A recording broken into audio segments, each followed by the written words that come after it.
In her latest round of testimony on the Benghazi attack that left 4 Americans dead, Hillary Clinton, Secretary of State at the time of the attack, was exposed as a liar. But she was careful to avoid any serious scrutiny of the 800-pound gorilla in the room, the Obama administration's widely reported gun-running programs for jihadists battling former U.S. government terror war allies in Libya and Syria. When questioned, Clinton denied any knowledge of such a program, only to be confronted with an email in which she proposed doing precisely that via proxies.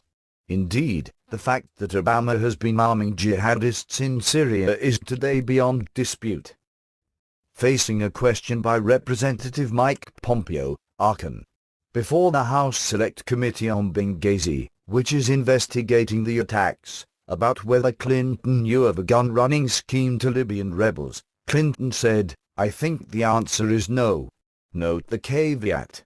Asked if she knew whether the U.S. government or its proxies were sending weapons to Syrian rebels from Libya, Clinton also said no. "Did you ever consider the idea of using private security experts to arm the opposition?" Pompeo asked. Clinton responded, "Not seriously, no." The word seriously, though, appears to have been an effort to conceal the truth and perhaps avoid being brought up on perjury charges. Right after Clinton denied seriously considering such a scheme, Pompeo read an email from Clinton to another official at the time outlining a scheme to do exactly that. The idea of using private security experts to arm the opposition should be considered, Clinton was quoted as saying in the document. But Clinton stuck to her story, it was not considered seriously. Perhaps Americans need some clarification on what the word seriously means, at least when used by the notoriously dishonest Clintons. And that was that. Pompeo asked whether there were more discussions or emails on arming the jihadist rebels, whom the Obama administration was supporting with airstrikes under the illegitimate authority of a United Nations Security Council resolution. Clinton said she was not aware of any. Another non-answer, and Pompeo moved on, again leaving the issue of Obama administration gun-running to jihadists unresolved.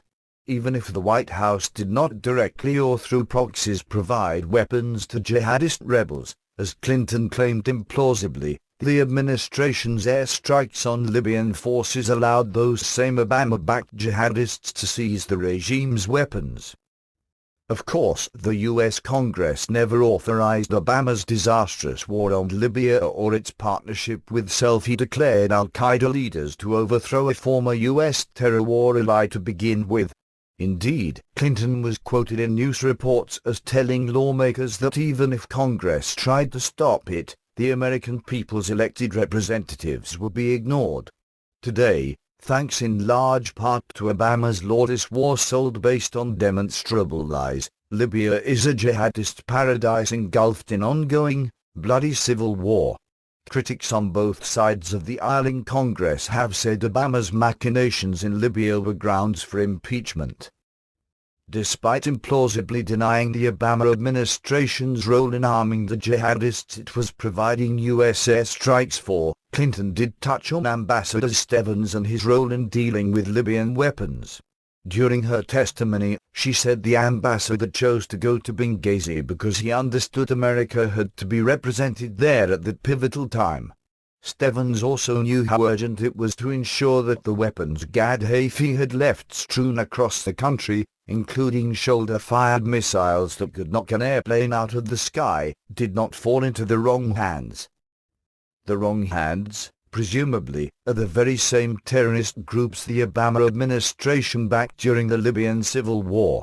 Not only did those weapons end up in the hands of al-Qaeda, ISIS, and other jihadist groups, they are now being used across the region to wreak havoc, murder Christians, overthrow governments, and much more.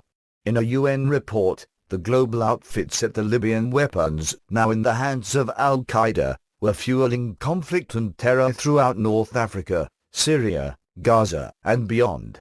If an everyday U.S. citizen had been responsible for such a disaster, he would likely be sitting in federal prison for a long time for providing material support to terrorists.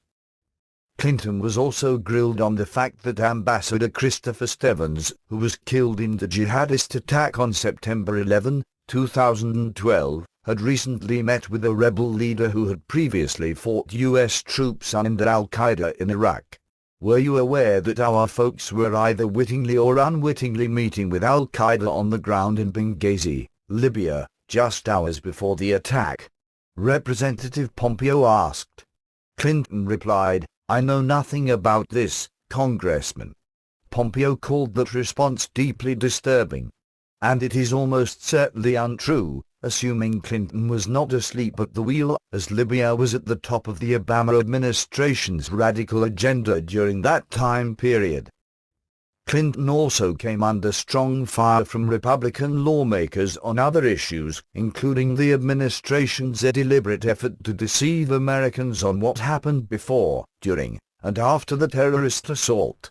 One email from Clinton to her daughter, for example, shows that the Secretary of State knew jihadists had perpetrated the attack, not protesters, allegedly angry about a YouTube clip ridiculing Islam, as Clinton and other top Obama officials claimed falsely for days.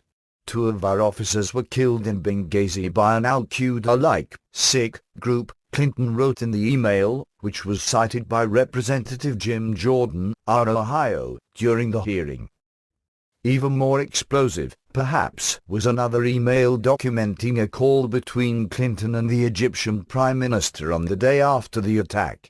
"We know the attack in Libya had nothing to do with the film," Clinton was quoted as saying. "It was a planned attack, not a protest." Days after that conversation, Obama's UN ambassador at the time, Susan Rice, was still lying about it on Sunday morning talk shows.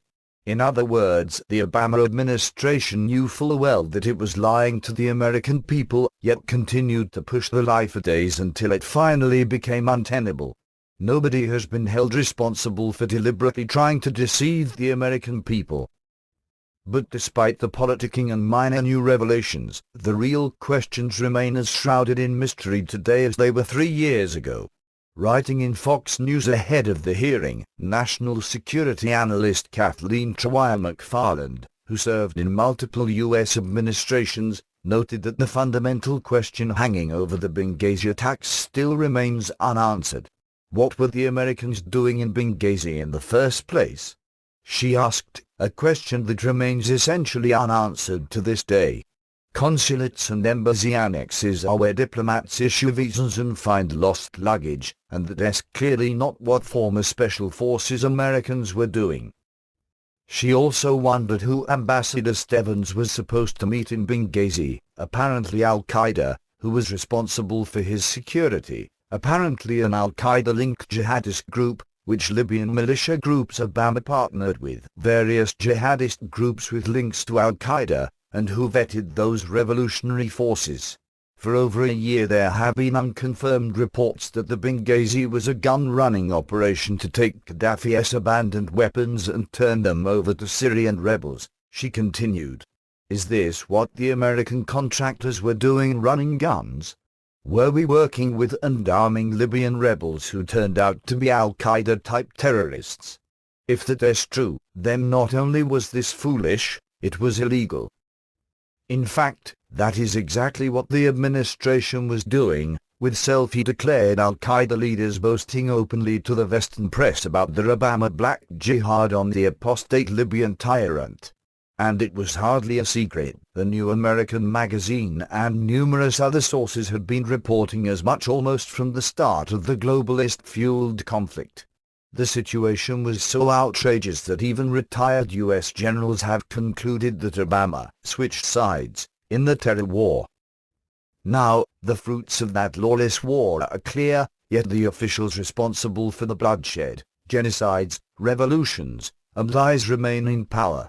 Indeed, Obama is still in the White House using his pen and phone to strip Americans of their rights and foment chaos abroad, and Clinton remains the leading 2016 presidential contender for the Democrat Party.